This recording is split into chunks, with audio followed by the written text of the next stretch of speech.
بسم اللہ الرحمن الرحیم. خواتین حضرات السلام علیکم. یوم آزادی قریب آ رہا ہے اور ہمارے جذبے بیدار ہو رہے ہیں، اور ہمارے جو بزرگوں نے جنہوں نے قربانیاں دیں، جنہوں نے اس وطن عزیز کو حاصل کیا، ان کی یادیں تازہ ہو رہی ہیں. لیکن خواتین حضرات، ایک سوال ہے، اہم ترین سوال ہے کہ وہ تصور پاکستان کیا تھا جس کے لیے لوگوں نے ووٹ بھی دیے، قربانیاں بھی دیں، صعوبتیں برداشت کی. وہ کیا خواب تھا جس کی تعبیر کے لیے دنیا کی تاریخ کے سب سے بڑی ہجرت ہوئی، اور مسلمان اپنا گھر بار لٹا کر، اپنے بزرگوں کی قبروں کو چھوڑ کر اور ان گنت جانوں کا نذرانہ دے کر وہ پاکستان آ گئے. وہ تصور کیا تھا؟ تو خواتین حضرات، اس تصور کو سمجھنے کے لیے قائد اعظم کی شخصیت کو سمجھنا ضروری ہے، اور اس تناظر میں ان کی تقاریر، ان کے پیغامات، ان کے وعدے جو ہیں ان پر نظر ڈالنی ہوگی. قائد اعظم کی شخصیت کو سمجھنے کے لیے سب سے پہلے ہم آل انڈیا مسلم لیگ کے اجلاس 1939 میں کی گئی ان کی تقریر میں سے ایک ٹکڑا یہاں پیش کرتے ہیں. قائد اعظم نے فرمایا: مسلمانوں، میں نے دنیا کو بہت قریب سے دیکھا ہے، دولت، شہرت، عیش و عشرت کے بہت لطف اٹھائے. اب میری زندگی کی واحد تمنا یہ ہے کہ میں مسلمانوں کو آزاد اور سر بلند دیکھوں. میں چاہتا ہوں کہ جب مروں تو یہ یقین اور اطمینان لے کر مروں کہ میرا ضمیر اور میرا خدا گواہی دے رہا ہو کہ جناب نے اسلام سے خیانت اور غداری نہیں کی. میں آپ کی داد اور شہادت کا طلبگار نہیں ہوں. میں چاہتا ہوں کہ مرتے دم میرا اپنا دل، ایمان اور میرا ضمیر گواہی دے کہ جناب تم نے مدافعت اسلام کا حق ادا کر دیا، جناب تم نے مسلمانوں کی حمایت کا فرض بجا لائے. میرا خدا یہ کہے کہ بے شک تم مسلمان پیدا ہوئے اور کفر کی طاقتوں کے غلبے میں علم اسلام بلند رکھتے ہوئے زندگی گزار دی. خواتین و حضرات، یہ اس وقت کی تقریر کا ایک اقتباس ہے. اگر آپ اس پر غور کریں، ان الفاظ پہ غور کریں، تو یہاں آپ کو یوم حساب اور خدا کے حضور حاضری اور سرخری کا اندیا ملتا ہے. اس کے ساتھ ساتھ مسلمانوں اور اسلام کی سربلندی کے لیے علم بلند کیے رکھنے کا بھی ایک دعویٰ ملتا ہے، اور اس کے ساتھ ساتھ رضائے الہی کا حصول اور تمنا بھی ہے. خواتین حضرات، آپ یہ اندازہ کر سکتے ہیں کہ ایک عام مسلمان اس انداز میں بات نہیں کر سکتا. ایک سچا مسلمان جس کا باطن خوف خدا کے نور سے منور ہو، وہ یہ بات کر سکتا ہے. اور یہ بھی یاد رہے کہ اس وقت حضرت قائد اعظم کی عمر تقریباً 53 سال تھی، 53 ایئرس، اور ان کی جو شہرت تھی وہ اوج سریہ پر تھی، بہت بلند تھی. یعنی ان کو شہرت کی کوئی ایسی ضرورت نہیں تھی.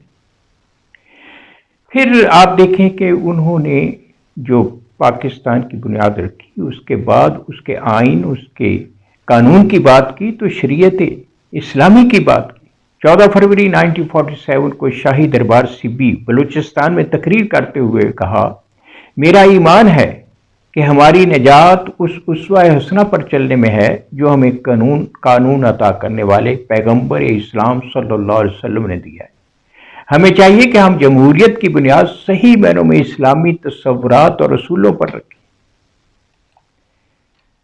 قائد اعظم کی ہمیشہ یہ خواہش رہی ہے کہ پاکستان میں اسلامی نظام جو ہے وہ نافذ ہو، اور مختلف طبقات کے حوالے سے بھی ان کا یہ تھا کہ تمام کو بنیادی جو حقوق ہیں وہ بھی مل جائیں، لیکن ساتھ میں جمہوریت، لیکن اس میں شریعت محمدی کا نفاذ ہونا چاہیے.